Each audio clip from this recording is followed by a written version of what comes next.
Hello, and welcome to this week's Rainmakers with Ken Bryant. And Jerry Mudd. We're here to talk about business startups and all things new business. Today we're going to talk about culture and incentives. I'm going to ask Jerry some questions. Jerry's got a lot of business experience, and I'm a business owner. So between the two of us, we might make this an entertaining show. What do you think, Jerry?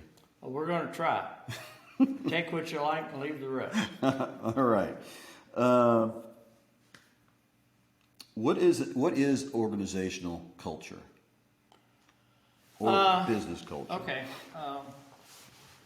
My experience, again, what I'm sharing is the experience that someone's taught me through the years, several people. Luckily, I had some good teachers, and most of the time I was a good student. Early on, I learned, I can back up a little bit.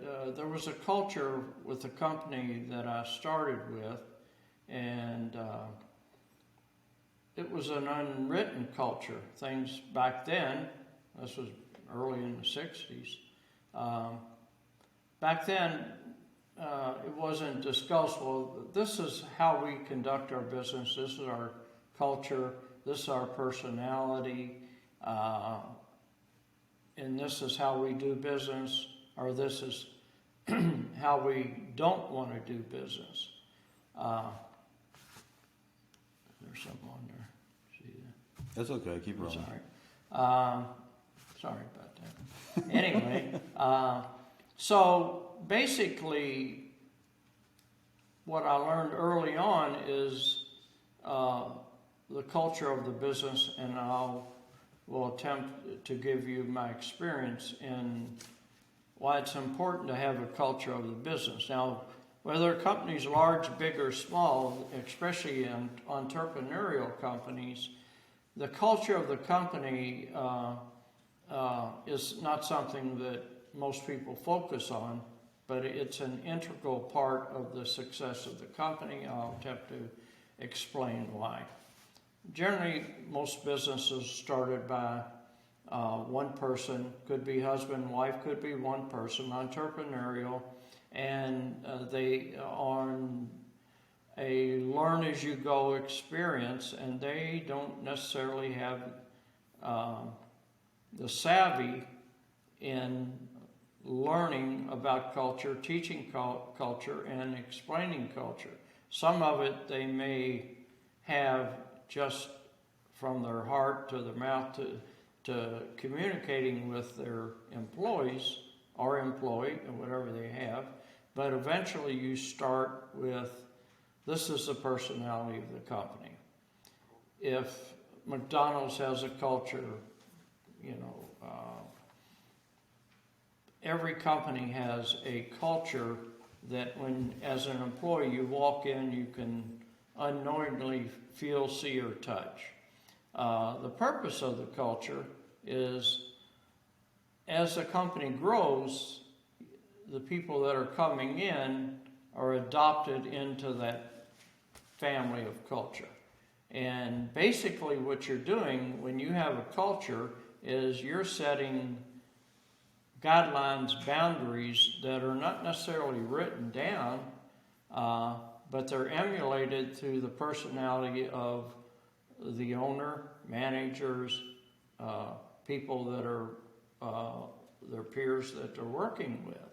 And what you want to do is create the ambiance where collectively everybody's working together for the good of the company, because everybody is eventually, if not, will be incentivized.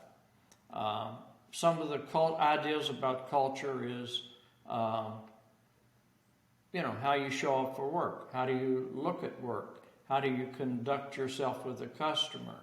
How do you accept direction from, and how do you give direction? It's all about family, creating a family of trust within the organization. As you start a business, you start 1, 2, 3 employees or 1 employee and then work your way up. But the idea of the culture is that it gives you safety, it gives you trust within the company, and each person adopts that culture or they don't. If they don't, it's they kind of work their way out of the system because of the culture and the boundaries and the trust and the value system that the other employees have. It makes more equality within the company. It eliminates the top to the bottom, you do this, you do that, or you don't do this, or you don't do that. And the employees have a lot more feeling and a lot more say-so and a lot more communication. It's really about honest, open communication, having the culture where people feel free to talk and say what's on their mind, and people are not chastised for something they may do wrong, because a lot of things we do wrong in business is where we learn. We learn from what we don't know much faster and easier than the things we do know. That's a little bit on it. I'll elaborate further. Culture influences the way people interact with each other, and you can touch on this a little bit. In our company, feel like you want to be fair. You want people to be open and feel like they're a part of something. That's not just coming and punching the clock and coming out of here. That there's a purpose to what they're doing. Correct. I'll give a couple examples now. I started in retail. My whole background is retail. Very little in wholesale, but retail marketing, merchandising, and of course dealing with people. Most people in retail are hourly workers, and they're in startup situations. They could be high school, college people, or people that are retail oriented, and they're not the highest people in the pay structure. Also, you're going into the retail business with a structure and a possibility that eliminates a lot of people that might have more talent. And I say that because retail is nights, Saturdays, and Sundays, and it makes a difference. I was, in my lifetime of hiring and training, it was always tough to hold people, and the good people, it's a little bit of an exaggeration, but the good people I hired, they didn't end up wanting to work in nights and Saturdays and Sundays. It was hard to hold on to people. The point I'm making is that I was dealing with some real raw talent, to be polite about it. It was my job to deal with that talent, that raw talent, and try to develop them. Most of the people, 99% of the people I hired was not early on at the retail level, was not college graduates. Not that that had anything to do with it, but it was real raw talent. It was people that you look at their, back then we called it job application, or now it's a resume, but it's the same thing. You look at the resume, in the last 5 years they've had 5 jobs, and every one is because the owner transferred, the owner sold the business, or the owner did something and had cutback. It never was the employee. And 5 jobs in 5 years, pretty much a red flag. The situation is a lot of those jobs were temporary, and the people that were hiring, even the owners, didn't have the capability or the quality to understand the people that they're dealing with and how to be sensitive and how to bring this person up. So I always struggled with hiring people, and it was always a battle. And, we complain today and everybody's short of help. Well, retail has always been short of help. And I'm not, retail was, we used to call them sometimes warm bodies, because that's what we end up dealing with. But a lot of those warm bodies we had to learn how to develop. It took a lot more strength and a lot more time to develop this person, because this person was used to being kind of pushed around in dead-end type jobs. Early on, I learned that if I hired this person, this is something that you're not going to read in the books or work in college again. A lot of this is what I call street sense, but half of what they had on the resume wasn't true. And if you wanted to follow up on this person with a resume, the owner wasn't there, it was the wrong telephone number. So you were really dealing at the level that I'm speaking up here, really loose information. So I learned that by choice, or not by choice, but it was like process of elimination. I even would tell this person, I don't care what you did yesterday or last year. Here's the company, here's what we're doing, here's where you start. We're more than happy to give you an opportunity to grow. If you're willing to listen, you're willing to learn, if you're honest, and you're willing to do a little bit more than required, you'll have a perfect chance to grow and to get ahead. And the same opportunity, if man, woman, I don't care what race or color or creed you are, we need people that are willing to grow and get ahead and follow direction and contribute. So that worked. And I also inserted the culture there when I talked to this person. Now, most of these people were hourly people. Most of them were part-time people.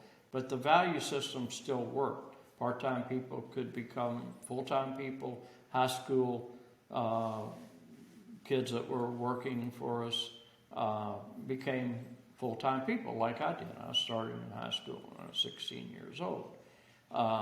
So developing that trust right away and saying, I'll trust you from what I know going forward, rather than you telling me this is what I've done and it was everybody else's fault, or this is what happened. It really makes no difference.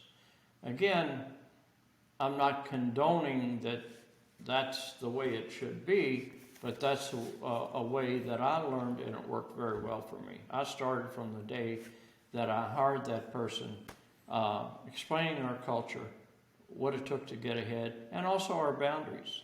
And those kind of boundaries was, again, part of the culture. I would explain, this is a company where we expect you to be on time. Everybody's late, but we've got all the excuses about the flat tire and my ex-wife and my girlfriend and the car broke down. And every company goes through that. So let me eliminate that, and by saying, within 2 or 3 weeks, if you're not here on time and we see a pattern, it's best that you're not working here for your benefit and us. We will not tolerate that. So I'm getting that out of the way. The other thing that I learned early on, especially in retail, dealing with people like this, and they were handling sometimes, always handling money, sometimes huge amounts of money. And I would tell them, don't steal. If you steal, you may not get caught the first or second time. The third time, you're going to get caught, and it's not going to be a healthy lifestyle for you if you get caught like that. So we always said, we have petty cash.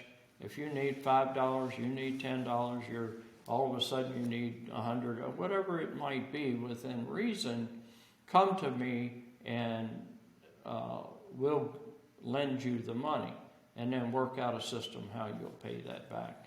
that creates a culture of trust. You're not there. You're there to help somebody when they're down a little bit, and especially when you're working with hourly employees or startup employees, and it goes a long way. It doesn't eliminate theft, but it helps. And you've done your job in telling people, don't steal, you're going to get caught. And another value system that I learned is, why do people steal? And that was put to me lots of times in training sessions or learning sessions about how to run a business. And, well, people steal. I don't know why they steal. Well, they steal because they can. In other words, half the time the responsibility is on the owner or the manager of the business because they're not checking. And if people have an opportunity to steal and they need something, they will. Not always, but you're helping them with that. Okay, and you made some good points in there. I'm just taking some notes here. Talking about developing them and everything. Yeah. The coaching, we try to coach them up. So, I mean, in this economy, it's been difficult. The beginning of the year, it took us till July to get fully staffed, and it was and we try to give them a reason to stay. If they're a laborer, we try to give them, so they can continue to grow in the business. They can be a driver, they can be a machine operator, they can be a crew leader. So there's a path for some of these folks that they want to stick with us. We've had an 85% retention rate this year, so we have, we've done pretty well at the turnover. That was one of our goals on a customer survey we did last year. We were turning people over. We asked them what some of the reasons they were, people weren't happy. So we try to address some of those things where you can. And again, as part of the culture, trying to, give back and that kind of thing. I got a question for you here. The culture is a great thing. It's a little bit subjective. So how do you measure? We measure it in some ways, but how do you suggest it be measured? That's a good question. My answer is it's not measured, it's felt. Let's take it on a personal level, and you go home and you're a young person, your mom and dad are throwing pots and pans at each other, and they're hollering and screaming. That creates a culture of unrest and insecurity. You don't have to be hit with the pan to be effective with that. So take it back to the business level. It's not something that you can necessarily put your hands on.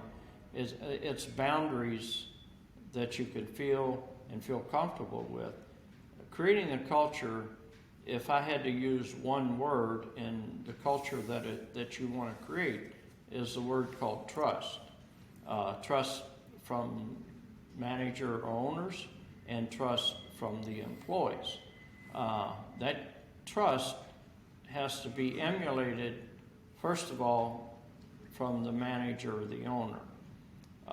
It has to be nurtured, and that owner, manager, has to step out and hope that he can trust this person and give them the benefit of the doubt until proven otherwise.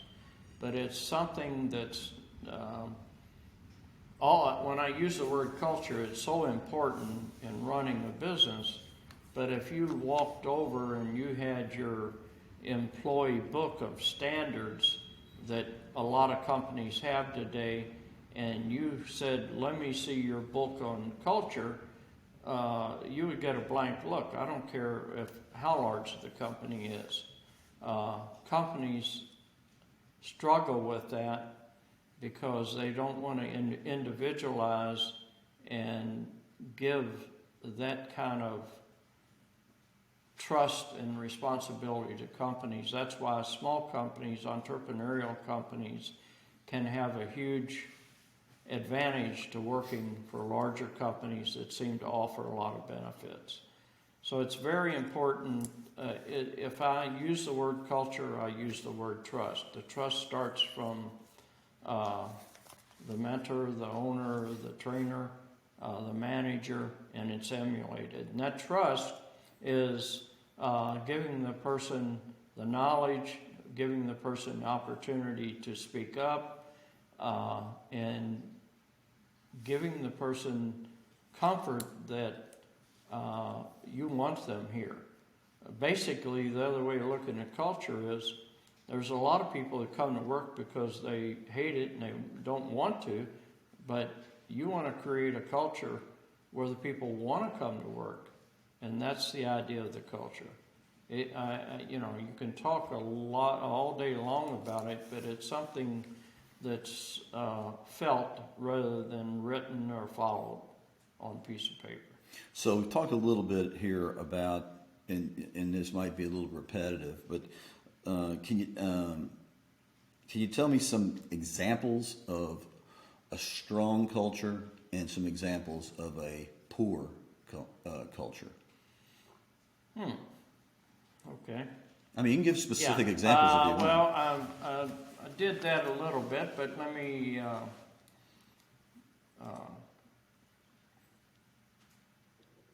If I'm thinking back where I really understood the culture and the feeling and so on. Most of the time it was felt and not said, and nobody ever said, well, this is our culture and this is what we do. But if I think back years ago,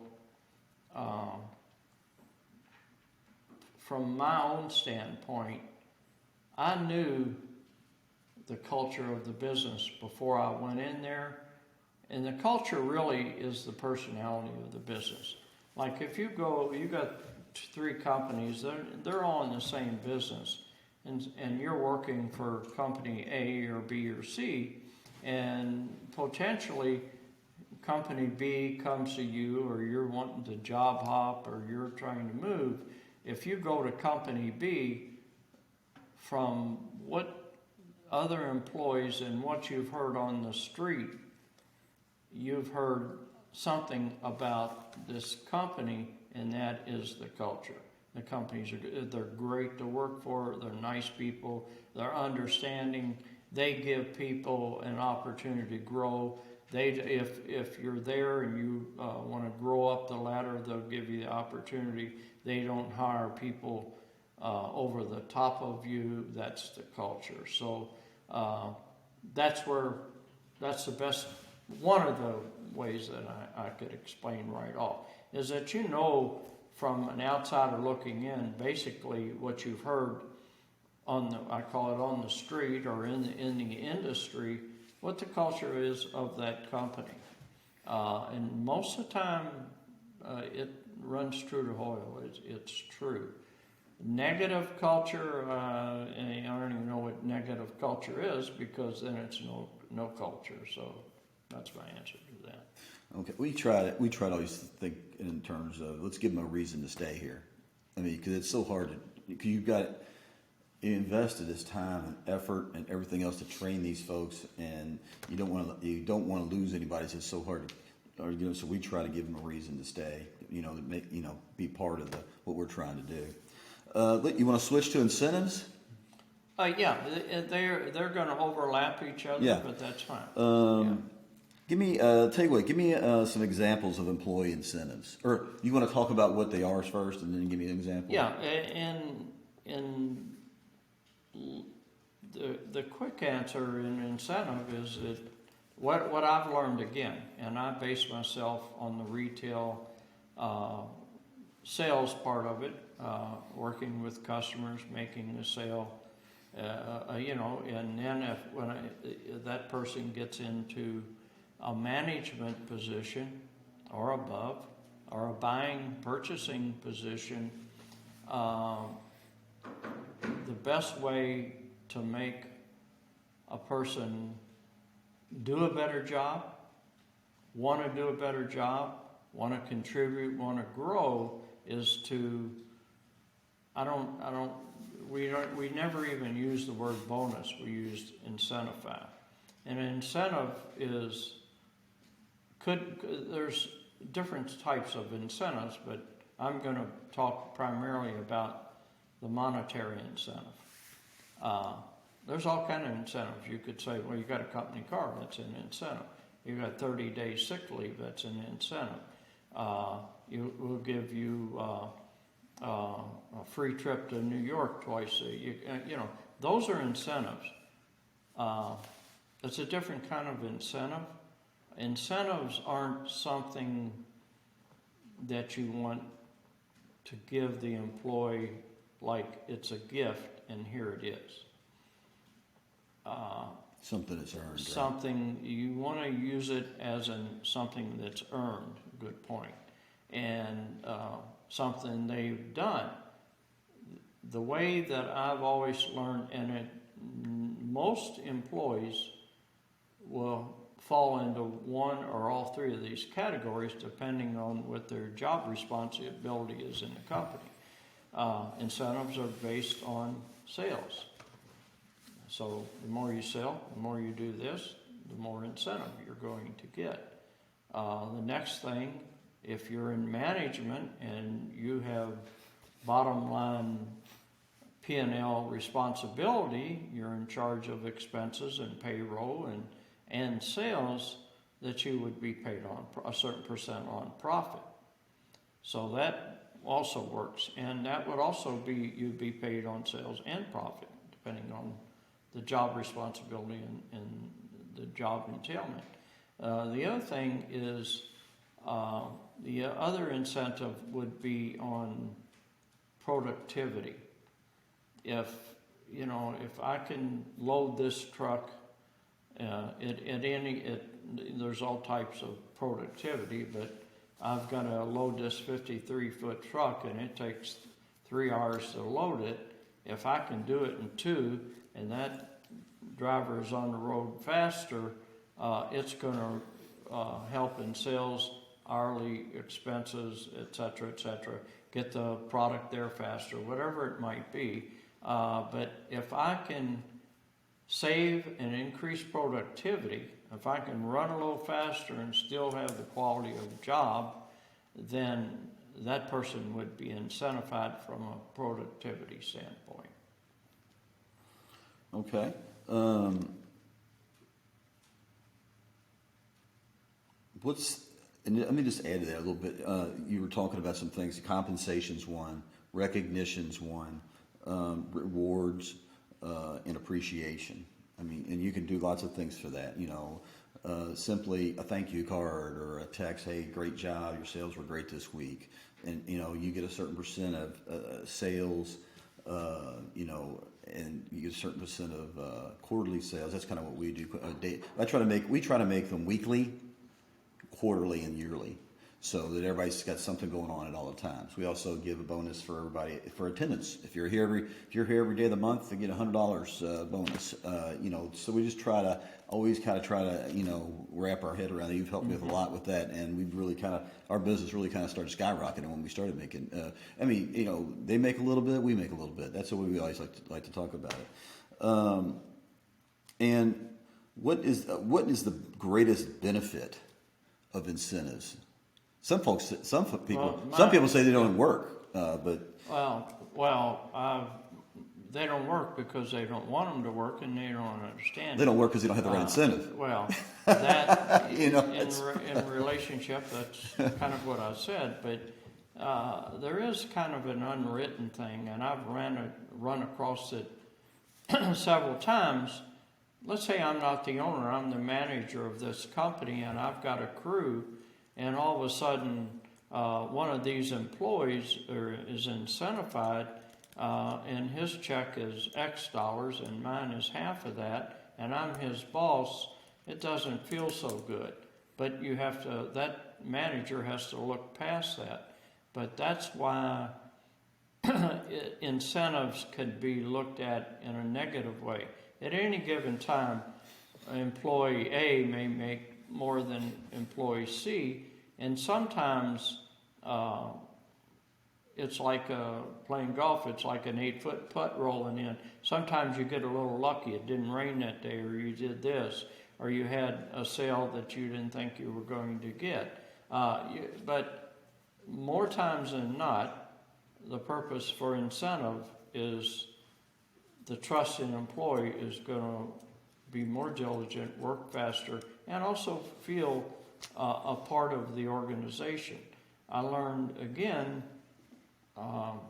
never worry about what that employee makes, and as far as incentive. And the reason for that is when that employee is making incentive money, you're making money also.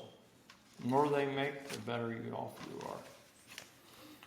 Okay, we got about 10 minutes left. I was going to ask some common, most business startup questions to you. See what you thought here. A lot of folks that are starting a business thinking in general, what kind of business should I even start? None. None? Because if they don't know, then They why probably would shouldn't they be start a fooling with it. business? Yeah, well, and I'm serious about that. People that want to start a business have an idea.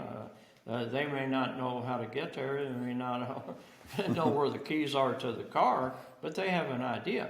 But it's ironic that you said that.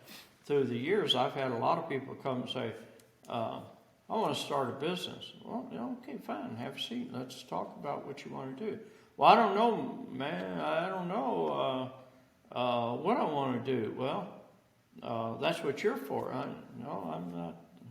That's not my job. So if somebody doesn't know what they do and want to start a business, they got the wrong thoughts in their head. Is it better off buying a franchise or starting a business from scratch? I've owned both, had both. The word franchise,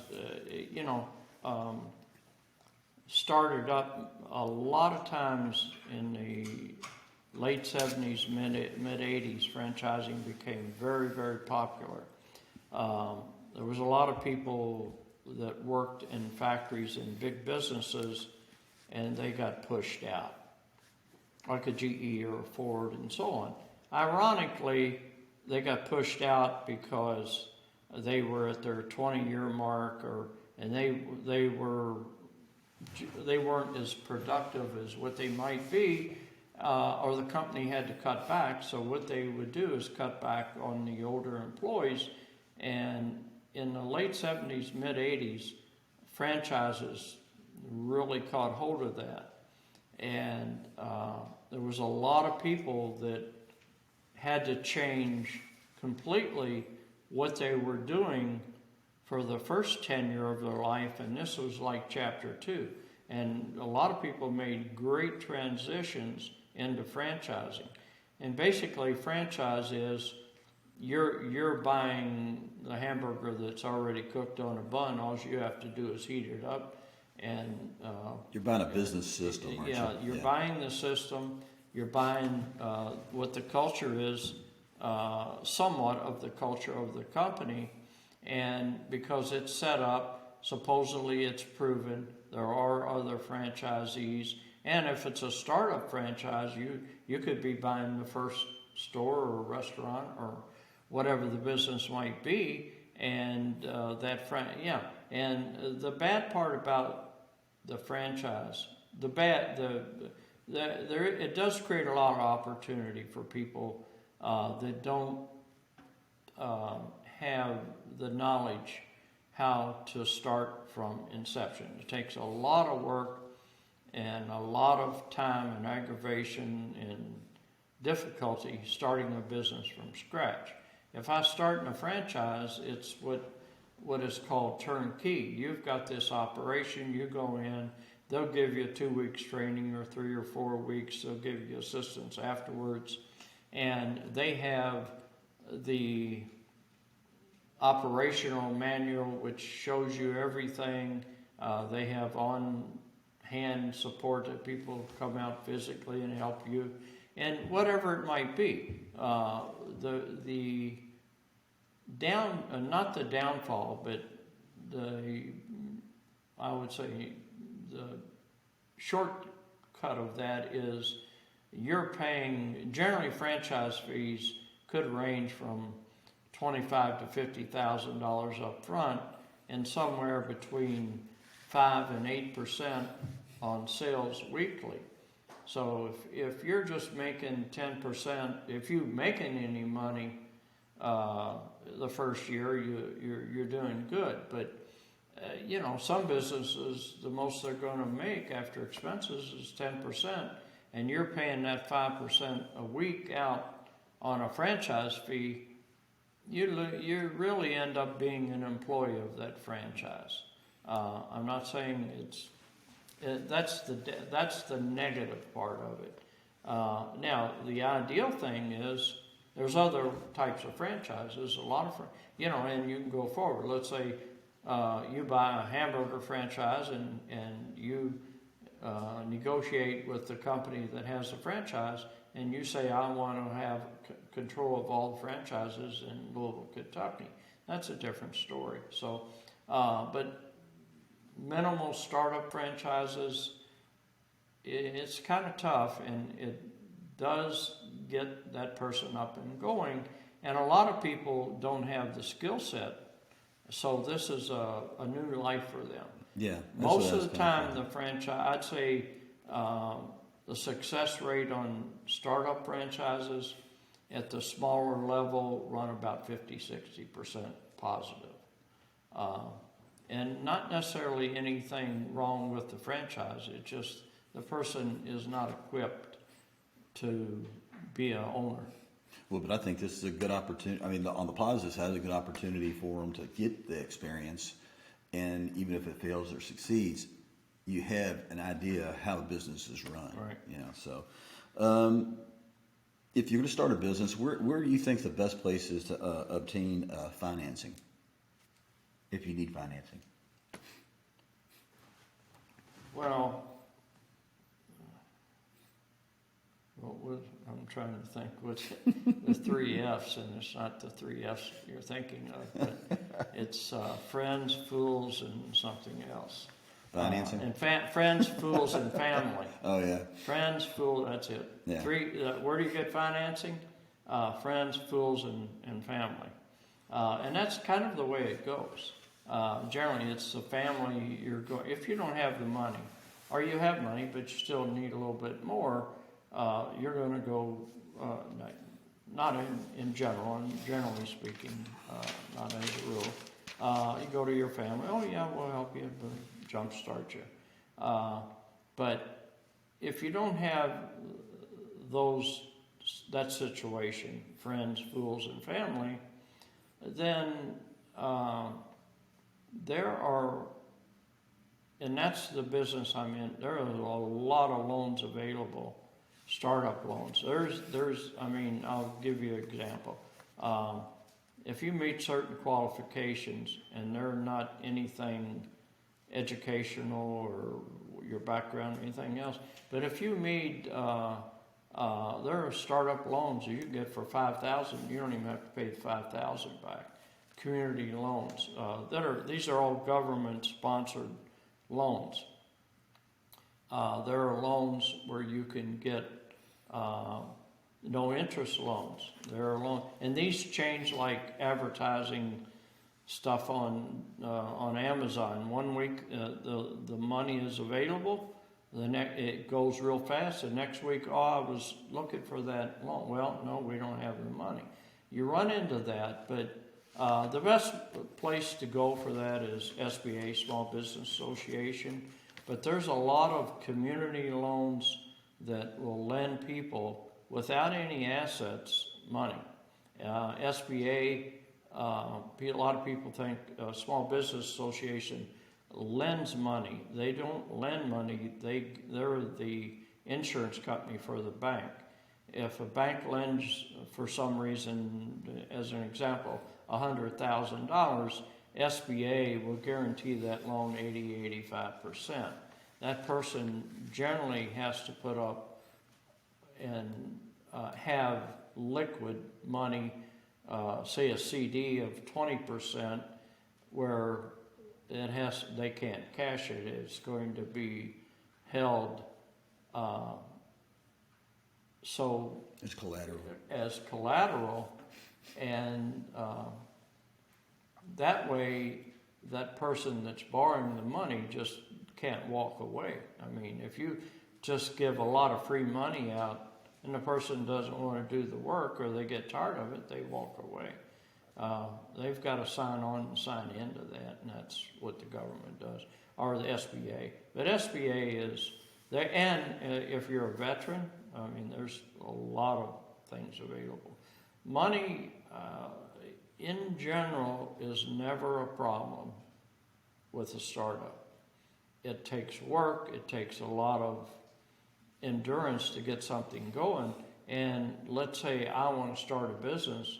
The first thing somebody that's other than the 3 F's, if I'm going to talk to somebody, what's your idea, what's your plan, etc., etc., what do you think you can do in sales? And those are a lot of quick questions that people get. That's why you need some kind of sales and expense plan and to figure out where you're going. It's a roadmap. How long is it going to take me to get to Indianapolis? How long? How much gas, etc. And a lot of people aren't equipped to do that, and they get off on the wrong track. But that's a value system, again, that you need in a startup business. You got to have somewhat of a plan. And most people aren't planners like that. In startups, they have an idea and they plow into it and they just chase that afterwards. But luckily, if you got somebody that can help you with that and jumpstart your business and get those ideas going, you're going to be a lot better off because you forecast into the future your needs. 80% of the businesses that start as a startup fail because it wasn't that they didn't have the money to start business, they didn't have the retention money to run it on Didn't have cash flow. The cash flow on a daily basis or a weekly basis, monthly basis. One final question. One that all business owners would like to know is how should I pay myself? Well, again, from experience and in most of the businesses that I've run and a lot of small startup businesses, the owner doesn't pay himself, him or her, doesn't pay themselves. They wing it somehow. Maybe their wife's working or their husband's working, but it's not uncommon the first year not to draw any pay. The money will come if you do the right work and you're diligent and you're dedicated. It will come, but you're going to have to underpay yourself, especially the first year.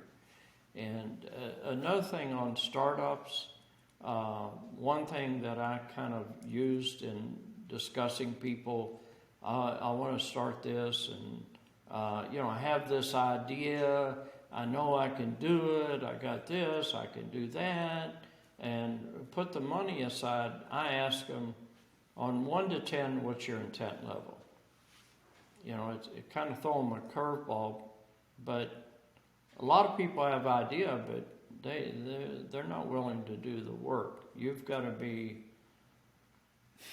intense and electrified to follow through with that. A lot of hours. Yeah, and that person is happy. The more they work at it, the more adrenaline they get and the happier they are and more satisfied in doing what they're doing.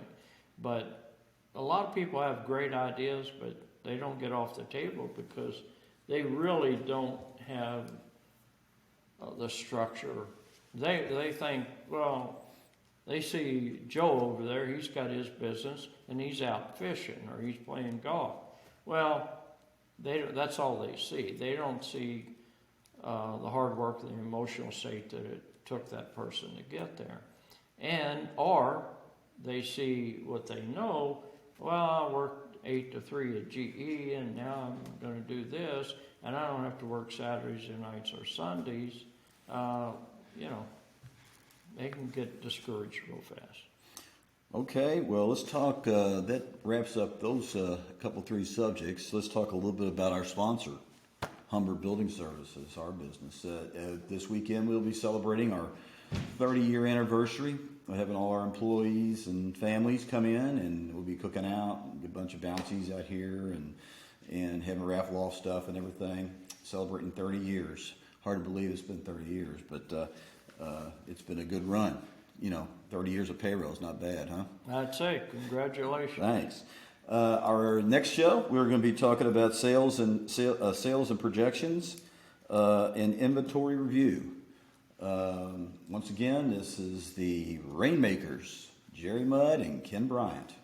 Thanks for watching. Till next time.